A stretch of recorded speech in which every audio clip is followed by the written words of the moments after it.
नमस्कार, मैं हूं श्वेता सिंह और आप देख रहे हैं आज तक। लद्दाख में हम मौजूद हैं इस समय और यहां से कुछ ही दूरी पर भारतीय सेना अपने दुश्मन से लोहा लेने के लिए मजबूती से डटी हुई है। लगातार हम ग्राउंड जीरो से आपको एक एक जानकारी दे रहे हैं, क्योंकि इस समय में जब पल पल बदल रही हैं परिस्थितियां, ये सब जानना जरूरी है कि भारतीय सेना किस तरीके से कर रही है मुकाबला।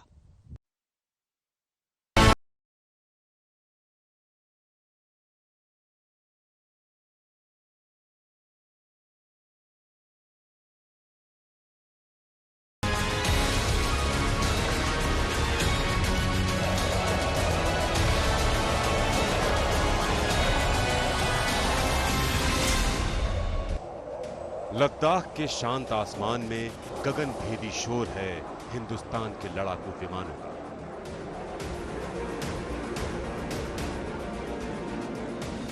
लद्दाख में गरजने लगे हैं मिराज 2000 विमान।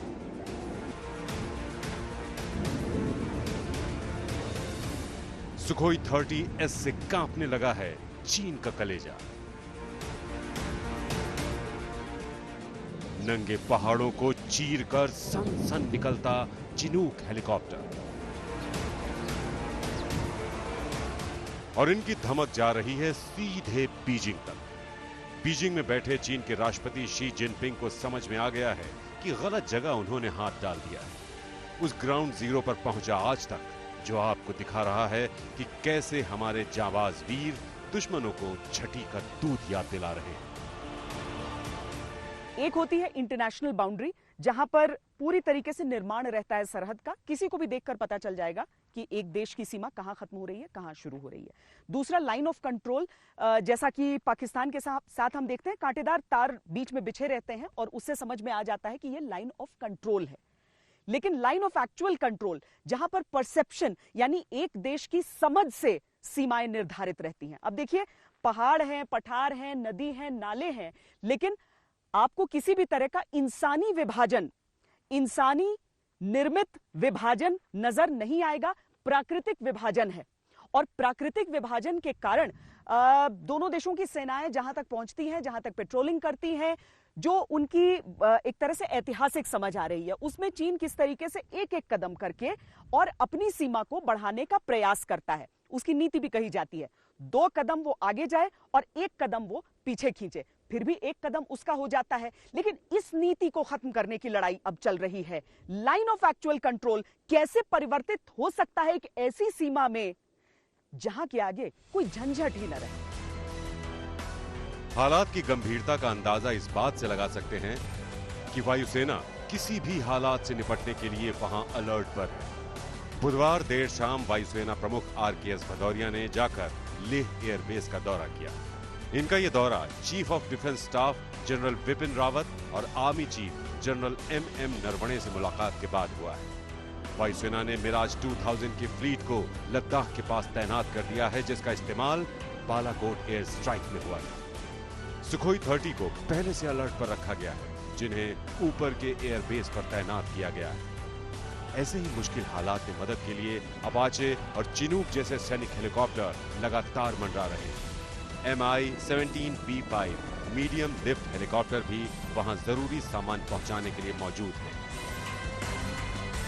पूर्वी लद्दाख में भारत और चीनी सेनाओं के बीच बढ़ते सैन्य तनाव के साथ ही भारतीय सेना के साथ अब वायुसेना भी हाई अलर्ट पर है। इस बीच वायुसेना प्रमुख air chief marshal RKS Bhadauria ने लेह का दौरा किया, जहां पर उन्होंने वायुसेना की तैयारियों का जायजा लिया। वास्तव में हिंदुस्तान आज चीन को बता रहा है कि कूटनीति का रास्ता जिस दिन चीन ने खुलाया, उसी दिन बंदूक की भाषा में उसको जवाब देने में भारत जुट गया। लद्दाख में लगातार भारतीय सेना की तैनाती LAC पर बनी हुई है और हम मूवमेंट्स भी देख सकते हैं, चाहे सेना हो या फिर वो सिविल ट्रक्स जो मदद के लिए, सामान लेने के लिए, चाहे रसद, चाहे BRO की मदद के लिए आगे बढ़ते हुए हमेशा नजर आते हैं। चीन जितने सैनिक अपना सामने रखता है, भारत उसका मिरर डिप्लॉयमेंट करता है, उतनी ही संख्या में सैनिकों को रखता है, साजो सामान रखता है, हथियार रखता है। कोशिश यही है कि किसी भी तरह की कहीं पर भी कोई कोताही नहीं और बिल्कुल तेजी से आगे उस हिसाब से बढ़ते जाएं। क्योंकि बातचीत लगातार बेनतीजा निकल रही है, कुछ उसमें से खास निकल कर नहीं आ रहा है, लेकिन इस सब के बीच भारत को चीन पर बिना विश्वास किए हुए, उसकी तरफ से बातें बहुत कही जाएंगी, लेकिन बिना विश्वास करते हुए अपनी सैन्य तैनाती बिल्कुल दुरुस्त रखनी है। नियंत्रण रेखा पर जवान लड़ रहे हैं तो यहाँ नई दिल्ली भी इसी भाव में काम कर रही है कि पूरा हिंदुस्तान आज एकजुट है। राजनीतिक दलों ने अपनी राजनीति से ऊपर उठकर प्रधानमंत्री नरेंद्र मोदी की सर्वदलीय बैठक में हिस्सा लिया, जिससे एक ही ध्वनि निकली कि चीन के खिलाफ हिंदुस्तान एक है। साथ ही अपने हर जवान की शहादत में गिरे एक एक कतरा लहू का हिसाब होगा। न वहां कोई हमारी सीमा में घुस आया है, न ही कोई घुसा हुआ है, न ही हमारी कोई पोस्ट किसी दूसरे के कब्जे में है। लद्दाख में हमारे 20 जाबाज शहीद हुए, लेकिन जिन्होंने भारत माता की तरफ आंख उठाकर देखा था, उन्हें वो सबक सिखा कर गए हैं। उनका ये शौर्य, ये बलिदान हमेशा हर भारतीय के मन में अमिट रहेगा। लद्दाख में हिंदुस्तान अपनी ताकत दिखा रहा है। वो चीन को बता रहा है कि इन नंगे बर्फीले पहाड़ों में बसे लद्दाख के जर्रे जर्रे पर हिंदुस्तान का नाम है, और अगर चीन नहीं माना तो वो खाक हो जाएगा। लेह में श्वेता सिंह के साथ मंजीत नेगी, दिल्ली आज तक।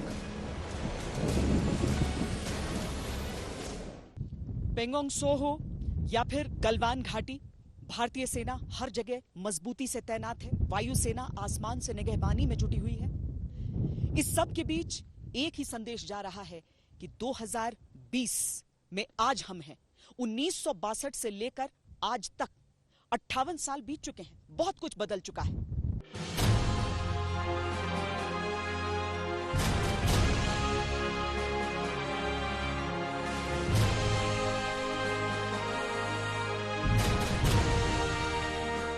कार्रवाई तो पूरा होगा, कार्रवाई पूरा होगा।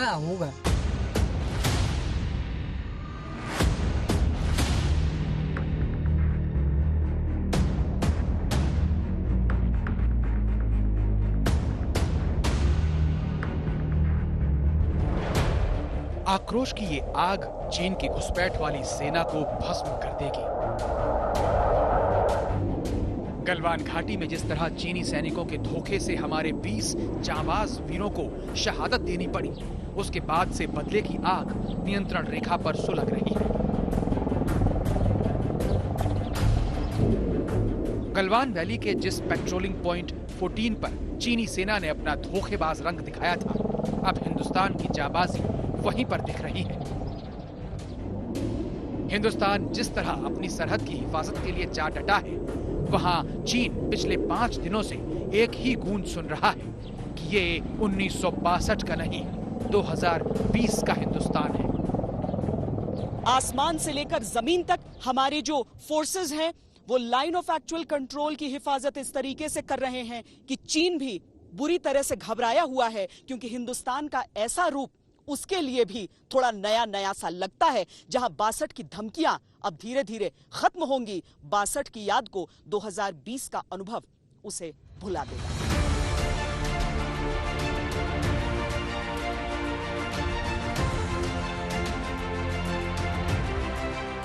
अब आप लद्दाख के उन इलाकों का भूगोल समझ लीजिए जहां चीनी सैनिकों से आज हमारी फौज लोहा ले रही है। पहला पॉइंट है पूर्वी लद्दाख की गलवान वैली, जिसके पेट्रोलिंग पॉइंट 14, 15 और 17 पर भिड़ंत हुई। दूसरा पॉइंट है सेंट्रल लद्दाख की पेंगोंग झील, जिस पर चीन की अतिक्रमणवादी नीति का भारत जवाब दे रहा है। उसमें फिंगर जोन 4 से 8 का इलाका भी है। लाइन ऑफ एक्चुअल कंट्रोल यानी LAC जो फिंगर जोन 8 के पास है, लेकिन 5 मई को धोखे से चीन फिंगर जोन 4 तक आ गया।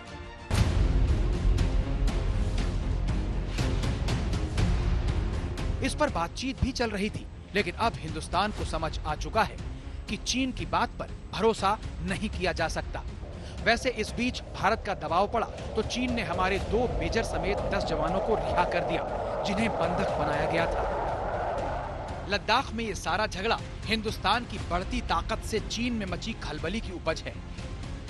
लेकिन हिंदुस्तान ने चीन को साफ साफ कह दिया कि पेंगोंग झील, दौलत बेग ओल्डी और डेमचौक में वो इंच भर पीछे नहीं हटेगा। मैं आपको भी आश्वस्त कर रहा हूं कि हमारी सेना देश की रक्षा के लिए कोई कसर नहीं छोड़ रही है। डिप्लॉयमेंट हो, एक्शन हो, काउंटर एक्शन हो, जल थल नभ में हमारी सेनाओं को देश की रक्षा के लिए जो करना है वो कर रही है। आज हमारे पास ये कैपेबिलिटी है कि कोई भी हमारी 1 इंच जमीन की तरफ आंख उठाकर भी नहीं देख सकता। आज भारत की सेनाएं हर सेक्टर में एक साथ मूव करने में पूरी तरह सक्षम है। यहाँ चीन को भारत की ओर से सड़क बनाने पर मिर्ची लग गई थी। उसने दरबुक, श्योक, दौलत बेग ओल्डी को जोड़ने वाली एक और सड़क बनाने पर भी टांग अड़ा दी थी। लेकिन भारत ने चीन की परवाह करना बंद कर दिया है। भारत अपनी सड़कें बना रहा है। चीन ने सोचा नहीं था कि भारत इस कदर मुंहतोड़ जवाब देगा, लेकिन लद्दाख में LAC पर जैसे हालात बन गए हैं, उसमें चीन को अपने गुनाहों पर अफसोस जरूर हो रहा होगा। लेह में स्मिता सिंह के साथ आज तक न्यूज़। ये जो ऊंची पहाड़ियां हैं, यहां पर अगर सड़क का निर्माण करना है तो इन चट्टानी पहाड़ों के सीने को चीरकर सड़कें बनानी होती हैं। लेकिन ये बहुत जरूरी है, क्योंकि एक ऐसा समय भी था जब 2-2 महीने लग जाते थे सेना के पोस्ट तक पहुंचने में और वापस आ जाने में। इसीलिए रफ्तार शुरुआत में धीमी रही निर्माण की, लेकिन अब उस निर्माण ने रफ्तार पकड़ी है।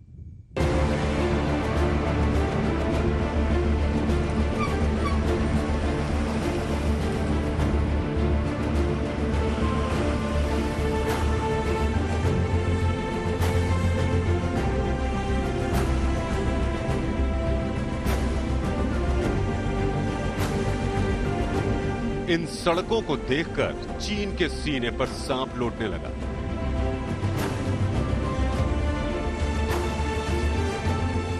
हिंदुस्तान ने 1962 में जो धोखा खाया था, उसके बाद लद्दाख में उसने सड़कों का जाल बिछाना शुरू कर दिया।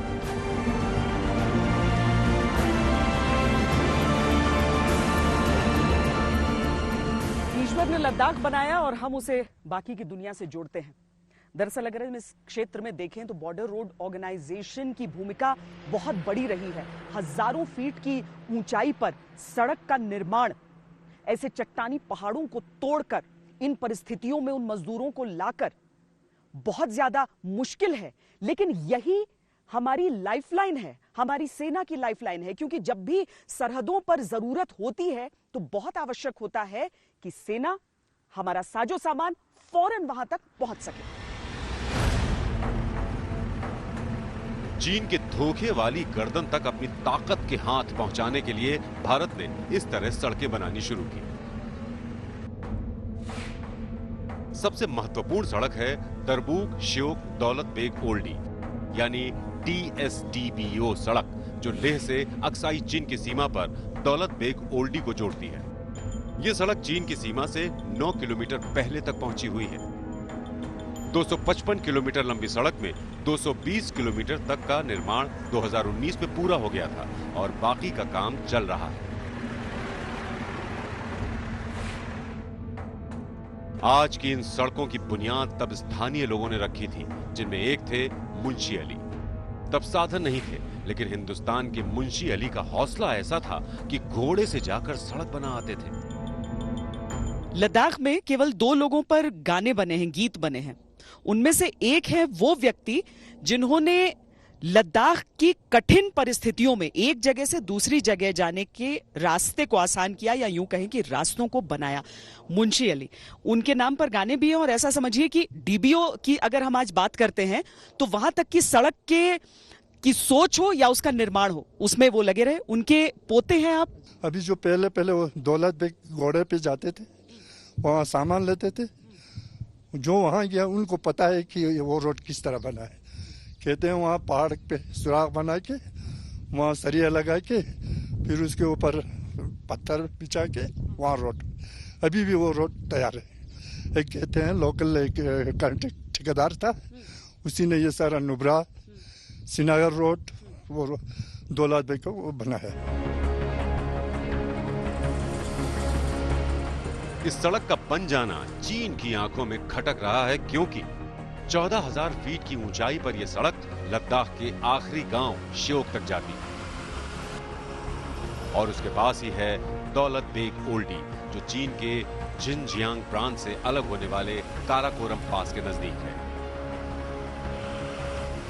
16,000 फीट की ऊंचाई पर उस पहाड़ी मैदान पर भारतीय वायुसेना की सप्लाई के लिहाज से एडवांस लैंडिंग ग्राउंड की लोकेशन है।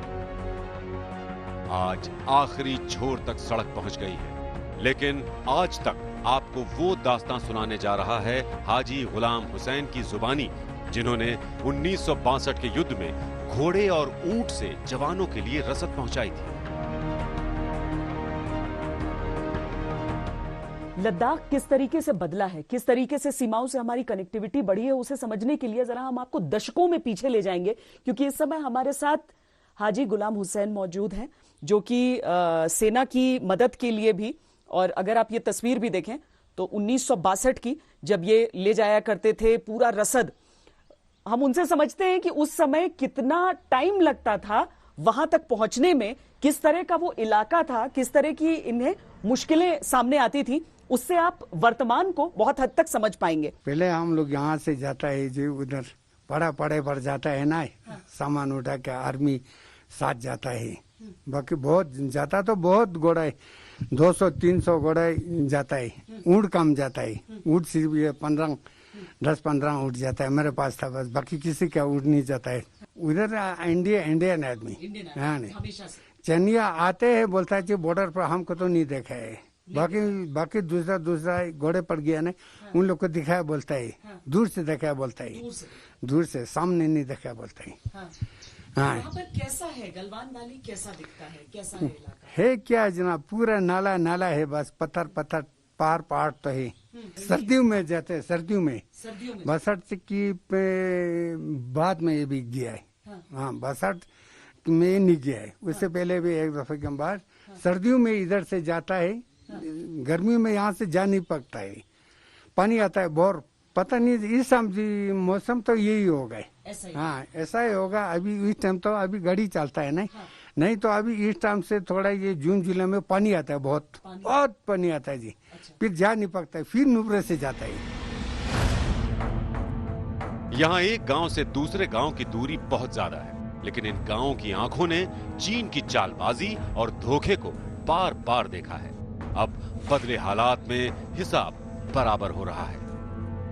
एलएसी तक जाते जाते जो गांव होते हैं, ऐसी कच्ची सड़कें आपको दिखेंगी हर जगह। बातचीत ये चल रही है कि क्या इन सड़कों को भी पक्के तौर पर निर्मित किया जाए, ताकि अगर सैनिकों को एक वैकल्पिक रूट की जरूरत हो तो वो इस सड़क का इस्तेमाल भी कर सकें, इस वैकल्पिक सड़कों का इस्तेमाल कर सकें। जो घर हैं जो गाँव के, वो देखिए इसी तरीके से ऐसे ही रहते हैं। यहाँ से पूरा आप एक्चुअल कंट्रोल तक, लाइन ऑफ एक्चुअल कंट्रोल तक देख लेंगे तो ऐसी एक मंजिल के मकान होंगे, आपको लगभग ईंट से बने हुए, हल्का पीला रंग भी कभी दिख जाएगा, ताकि आप प्रकृति के साथ आप घुले मिले हुए से नजर आते हैं। लेकिन घर सारे एक झुंड में एक साथ गांव में रहते हैं। लेह में श्वेता सिंह के साथ आज तक ब्यूरो।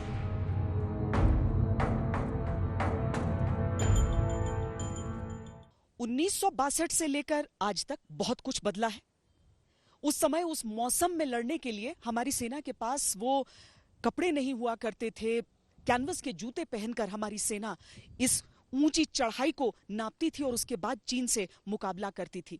आज भी लड़ाई उस मौसम से है हमारी और चीन से भी है, लेकिन आज साजो सामान भी है और इसके साथ ही मौसम के खिलाफ भी लड़ने के सारे उपकरण हमारे पास हैं।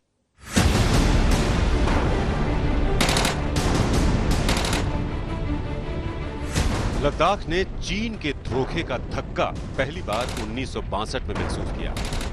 तब गलवान नदी पर चीन ने अपना कब्जा दिखाया, जबकि वो शुरू से भारत का हिस्सा रहा था।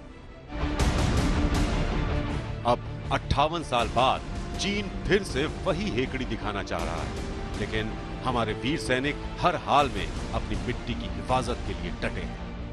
पहाड़ों को अगर आप देखें तो इस पे किसी भी तरह की आपको ग्रीनरी नजर नहीं आएगी और जिन चुनौतियों की हम बात करते हैं कि ग्रीनरी न होने के नाते, इस तरह की नंगी पहाड़ियां होने के नाते इस ऊंचाई पर, इतनी 1000 फीट की ऊंचाई पर क्या दिक्कतें आती हैं, सांस लेने में किस तरह का दबाव रहता है, प्रेशर रहता है और क्यों बहुत ज्यादा आपको तंदुरुस्त रहना होता है, सेहतमंद रहना होता है, फिट रहना होता है। और तभी इन ऊंचाइयों पर न सिर्फ आपको ये पहाड़ियां नहीं चढ़नी है, आपको इन पहाड़ियों पर लड़ाई लड़नी है, युद्ध लड़नी है।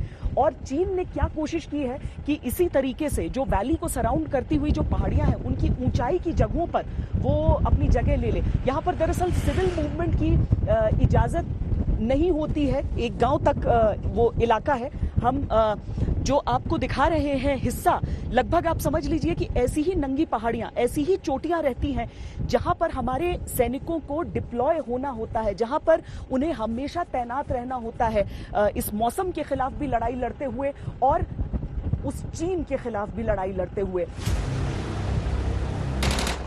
20 अक्टूबर की सुबह गलवान सेक्टर में चीन ने अचानक भारतीय चौकियों पर निशाना बनाना शुरू किया।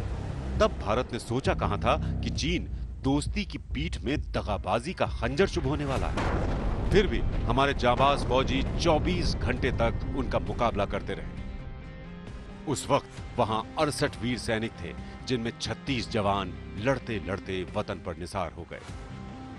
बावजूद इसके कुछ सैनिक श्योक और गलवान नदी के संगम तक पहुंचने में कामयाब रहे। तब देश के दूसरे हिस्सों से सैनिकों को पहुंचाने का रास्ता नहीं था। अब वो रास्ता बहुत आसान हो गया है। बीआरओ ने अपनी तरफ से जिस तेजी से यहाँ पर काम किया है और जिस तरीके से यहाँ पर आपको सरहद की ओर जाती हुई अच्छी सड़कें दिख जाएंगी, वो वाकई उस रिजॉल्व को दिखाता है, उस हिम्मत को दिखाता है कि किस तरीके से पहाड़ों के सीने को चीर कर भी हम जल्द से जल्द इस तरह की सड़कें बना सकते हैं, इस तरह की सड़कों का निर्माण कर सकते हैं कि हमारी सेनाओं को कभी भी आगे बढ़ने में किस तरह की दिक्कत न आए। लेकिन ये काम इतना देरी से शुरू हुआ, आजादी के बाद से या फिर 62 के बाद से भी हम कहें कि वो रफ्तार नहीं आई कि आज भी अगर सरहद पर हमें वो तेजी चाहिए तो निर्माण कार्य बहुत बढ़ाना होगा। 58 साल में बहुत कुछ बदल गया। भारत की शक्ति बदल गई, वो बढ़ गई, लेकिन इसी अनुपात में चीन की साजिश और धोखेबाजी भी बढ़ गई। लेह में श्वेता सिंह के साथ आज तक ब्यूरो। लद्दाख में ऐसे 7 पॉइंट्स हैं जहां पर चीन की नजर हमेशा गड़ी रहती है। पहले भी 1962 से पहले और 1962 के बाद भी कई बार उसने कोशिश की है कि उन इलाकों में कब्जा करे, लेकिन जिस तरीके से अभी गलवान घाटी में भारतीय सेना ने उसके मंसूबों को नाकाम किया है, उसी तरीके से पहले भी किया है।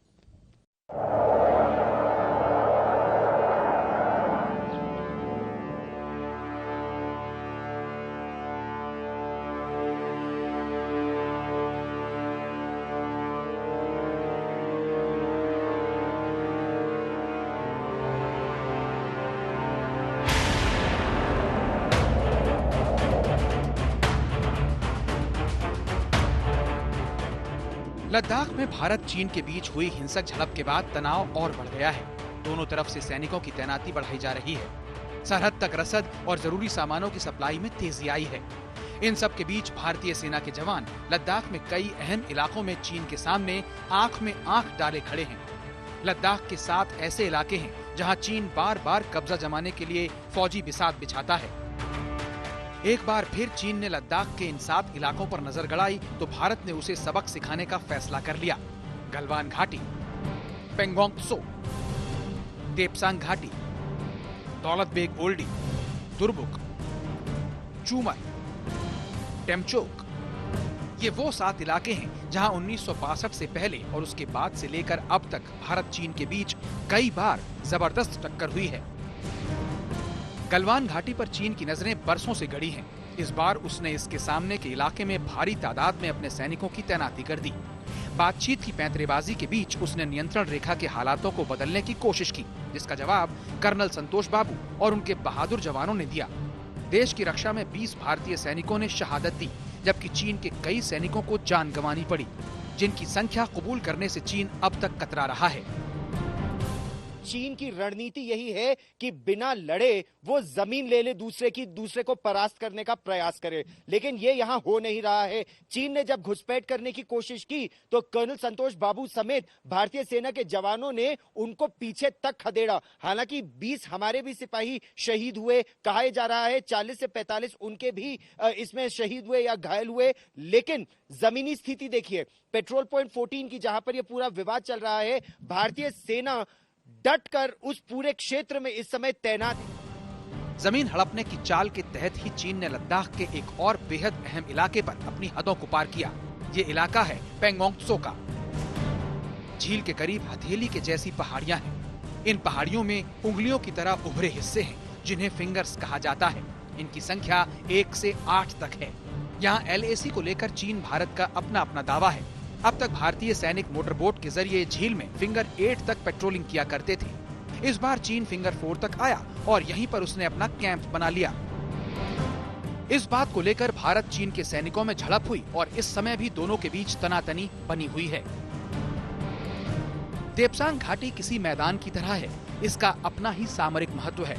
ये अक्साई चीन के बेहद करीब है, जिस पर चीन का कब्जा है।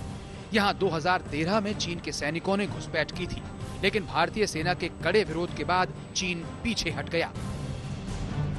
दौलत बेग ओल्डी ऐतिहासिक हवाई पट्टी है, जहां भारतीय वायुसेना ने पहले भी विमान उतारे हैं। ये हवाई पट्टी इस लिहाज से अहम है कि ये एक तरफ जहां सियाचिन से करीब है, वहीं दूसरी तरफ अक्साई चीन के भी नजदीक है। सैनिकों, साजो सामान और रसद को दुर्गम इलाके तक पहुंचाने के लिए दौलत बेग ओल्डी बेहद अहम है। 2 साल पहले वायुसेना ने 500 टन के साजो सामान से भरे ग्लोब मास्टर समेत अपने 16 बड़े विमानों को उतारकर चीन को स्पष्ट संकेत दे दिया था कि अब वो किसी गलतफहमी में न रहे। सेना की मजबूती और चीन से उसके कब्जे वाले अक्साई चीन इलाके को वापस लेने के मोदी सरकार के दावों ने भी चीन की नींद उड़ा दी है। मैं ये बात रिकॉर्ड पर रखना चाहता हूँ कि जब मैं सदन में जब जम्मू एंड कश्मीर राज्य बोला हूँ, तब पाक ऑक्यूपाई कश्मीर और अक्साई चीन दोनों इसका हिस्सा है। ये बात को इस एडवांस्ड लैंडिंग ग्राउंड को फिर से एक्टिव कर दिया गया है। दुर्मुख में भारतीय सेना का ठिकाना है और अक्सर चीन इस पर कब्जा जमाने की कोशिश करता रहा है। 1962 का युद्ध भी इन इलाकों में लड़ा गया था। भारत ने दौलत बेग ओल्डी लैंडिंग ग्राउंड तक पहुंचने के लिए यहाँ से जो 255 किलोमीटर लंबी दुर्मुख श्योक डीबीओ रोड बनाई है, वो गलवान घाटी के करीब से होकर गुजरती है। 2013 में चीन और भारत के बीच चूमर को लेकर तनातनी हुई थी। चीन ने भारत की ओर से यहाँ बंकर बनाए जाने का विरोध किया था। उसने कहा था कि भारत यहाँ अपने बंकरों को ध्वस्त करे, लेकिन भारत ने ऐसा करने से साफ इनकार कर दिया। चीन के सैनिक यहाँ 1.5 किलोमीटर तक घुस आए थे, लेकिन भारतीय सेना ने उन्हें पीछे खदेड़ दिया।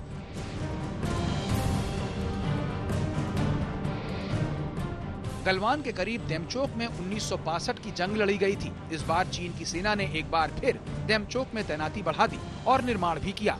जवाब में भारतीय सेना ने भी उतनी ही बड़ी तादाद में सैनिकों को तैनात कर दिया है। भारत चीन विवाद की इन 7 जगहों पर एक बार फिर तनातनी है। हालात कैसे हैं, इसका अंदाजा इस बात से लगाया जा सकता है कि देमचोक और पेंगोंग के आसपास के गांवों को खाली कराया जा रहा है। वहीं श्रीनगर लेह हाईवे को असैनिक वाहनों की आवाजाही के लिए बंद कर दिया गया है। श्वेता सिंह के साथ गौरव सावंत, लेह आज तक। डोकलम में चीन की सेना 73 दिनों तक खड़ी रही थी, जब उसे आखिरकार हार कर पीछे हटना पड़ा था।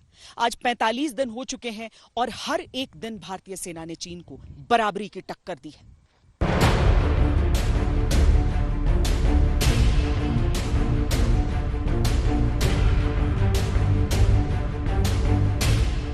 सोमवार रात चीनी सैनिकों की धोखेबाजी का मुंहतोड़ जवाब देने के बाद अब भारतीय सेना इस मोर्चे पर कोई कसर छोड़ने को तैयार नहीं है। सेना ने चीन के साथ फॉरवर्ड लाइन पर स्थित अपने मोर्चे पर तैनाती बढ़ा दी है। मेजर जनरल स्तर पर बातचीत का रास्ता खुला है, लेकिन सेना ने साफ कर दिया है कि गलवान घाटी में पहले की स्थिति बहाल करने के अलावा चीन के पास कोई दूसरा रास्ता नहीं है। वहीं गलवान घाटी पर दावा ठोकने की चालबाजी में लगी चीनी सेना के रुख की वजह से बातचीत का ना कोई हल निकल रहा है, ना ही इसकी उम्मीद नजर आ रही है। इसी रास्ते पर भारत को चलना चाहिए, इसी रास्ते पर चीन को चलना चाहिए। दोनों बड़े देश हैं और पूरी सिंसियरिटी से ये प्रयत्न करना चाहिए कि ये जो चीन ने एक एग्रेसिव स्टेप गलवान वैली में ही नहीं पूरे LAC के आसपास 3-4 जगह लिया है, उसको वो समझें कि ये गलत है और अपना जो उन्होंने प्रभुत्व बनाने की कोशिश की है उससे पीछे हट जाए। दरअसल 6 जून को कोर कमांडर लेवल की लंबी बैठक के बाद कई मुद्दों पर सहमति बनी थी। उसके मुताबिक तय हुआ था कि अगले दौर की बातचीत से पहले चीन की सेना पीछे हट जाएगी, लेकिन चीन ने जैसी धोखेबाजी की उसके बाद उस पर रत्ती भर यकीन करना मुश्किल है। और अब यहाँ तैनाती लंबी चलेगी ये तो तय है, चाहे भारत की तरफ से हो चाहे चीन की तरफ से हो, लेकिन भारत ने बिल्कुल दिखा दिया है कि वो चीन के प्रयासों को सफल नहीं होने देंगे। और चीन का जो ग्लोबल टाइम्स है वो यही प्रोपेगेंडा निरंतर कर रहा है जो जमीन पर फेल हो रहा है। चीन ने लद्दाख में साजिश की शुरुआत अप्रैल महीने के आखिर में ही कर दी थी। पेंगोंग त्सो में दोनों देशों के सैनिकों के बीच झड़प 5 मई को हुई थी। 1 मई से चीन के सैनिकों ने हलचल शुरू कर दी थी। पेंगोंग त्सो और गलवान घाटी के 3 अन्य स्थानों पर उसके सैनिक इकट्ठा हो गए। 5 दिन बाद 10 मई को उत्तरी सिक्किम के नाकुला सेक्टर में दोनों देशों के सैनिकों में झड़प हुई। पत्थरबाजी में बड़ी संख्या में दोनों देशों के सैनिक घायल हुए। इस खबर के सामने आने पर 5 मई की झड़प का पता चला, जिसकी जानकारी बाहर नहीं आई थी। इसके बाद लद्दाख में LAC के करीब चीन के हेलीकॉप्टर देखे गए। धीरे धीरे गलवान घाटी के उस पार चीन के टेंट की संख्या बढ़ने लगी। कुछ दिनों के भीतर उसने भारी तादाद में सैनिकों को तैनात कर दिया। यही नहीं, मिलिट्री कमांड की व्यवस्था कर ली और एंटी एयरक्राफ्ट गन तक तैनात कर दिए। एक सेमी सर्कुलर फॉर्म में एकदम मिलिट्री फॉर्मेशन में चीन ने लगा रखे हैं। ये 8 एयर डिफेंस गन्स हैं और उन गन्स को डायरेक्ट करने के लिए ये एयर डिफेंस का कमांड पोस्ट चाइना ने यहाँ पर बना रखा है।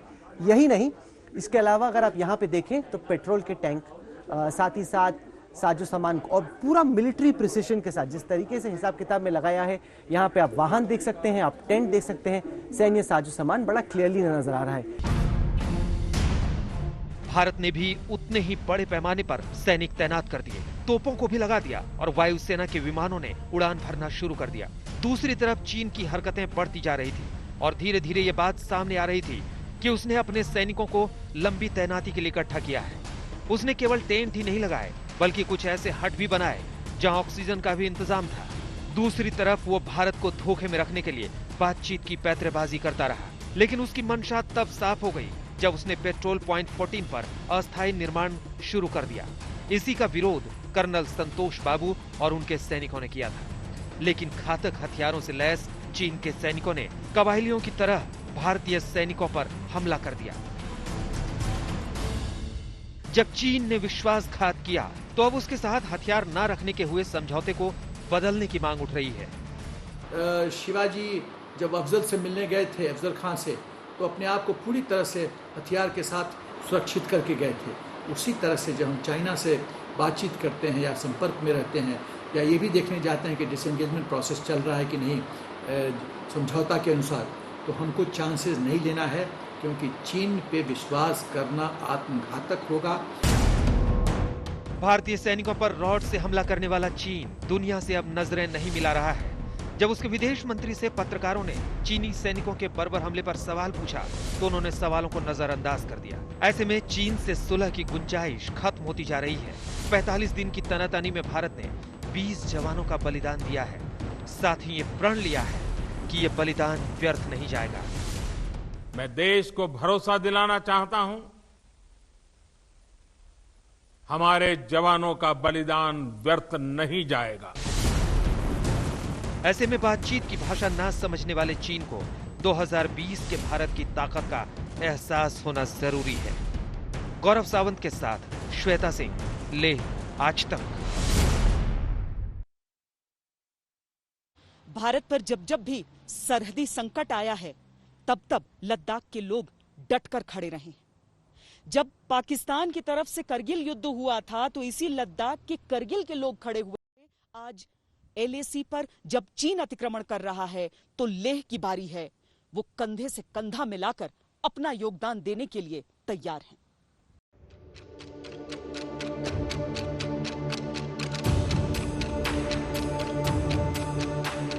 LAC पर भारत चीन की तनातनी लद्दाख के लोगों के लिए कोई नई बात नहीं है।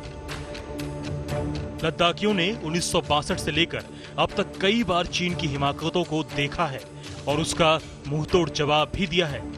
लद्दाख में एक बड़ी संख्या उन लोगों की है जिन्होंने सेना में भर्ती होकर देश की सरहदों की सुरक्षा की है।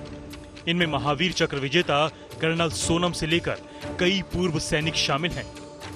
यही नहीं, लद्दाख स्काउट्स रेजिमेंट पर इस इलाके की सुरक्षा की बड़ी जिम्मेदारी है। चीन से मौजूदा तनातनी के बीच अब अर्धसैनिक बल की एक बटालियन बनाने की बात भी हो रही है, जिसमें लद्दाख के जवान शामिल होंगे। इस इलाके के हिसाब से जो ग्लेशियर है, माउंटेन इलाका है, तो उस हिसाब से जो लोकल जो है लद्दाख का जो एक पैरामिलिट्री फोर्स होना चाहिए, तो इसके लिए स्पेशल जो कमांडो जो होता है उस हिसाब से होना चाहिए। इसके लिए बातचीत जो है काफ़ी सालों से चल रहा है। उसको बटालियन को खड़ा करने के लिए जो हमें अपने जो सेंट्रल कमांडेंट हो या जो अपना कर्नल रेजिमेंट हो, उस हिसाब से जो आगे केस स्पॉट अप किया हुआ है, तो उस हिसाब से अभी इस टाइम पर ज़रूरत है जो है एक स्पेशल फोर्स।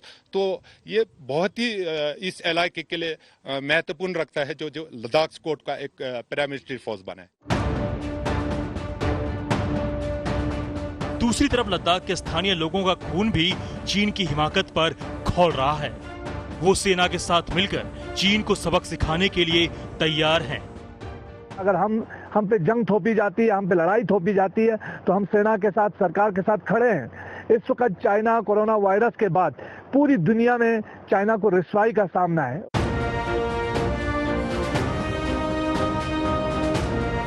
ऊंचे पहाड़ों में जहां ऑक्सीजन कम होता है और बर्फ के ग्लेशियर हैं, वहां लद्दाख के जवान चीन को जबरदस्त टक्कर देते रहे हैं। गौरव सावंत के साथ श्वेता सिंह, लेह, आज तक। हमारी इस खास पेशकश में इतना ही। देश और दुनिया की बाकी खबरों के लिए आप देखते रहिए आज तक।